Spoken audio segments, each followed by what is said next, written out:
சாய் சொல்வாக்கு. ஓம் சாய்ராம்.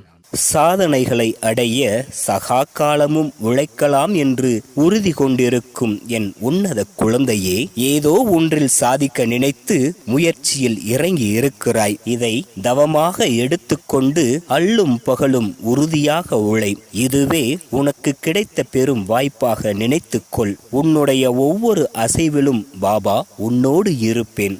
ஆனால் சோர்வடைந்து விடாதே. சோர்வடையும் போதெல்லாம் என்னுடைய நாமத்தை உச்சரித்து கொண்டே இரு. தடைகள் வரும் போதெல்லாம் தைரியமுடன் என்னிடம் விட்டு நகர்ந்து செல். நீ என்ன சாதிக்க வேண்டும் என்று நினைத்தாயோ அதை அடைய கட்டாயம் என்னுடைய உதவிக்கரம் இருக்கும். நீ சாதித்து விட்டு என் முன்னே வந்து ஆனந்த கண்ணீரால் மட்டும் அபிஷேகம் எனக்குச் செய்வாய். இது சாய் சொல்லும் சத்திய வாக்கு. இந்த சாய் சொல்லின் வாக்கு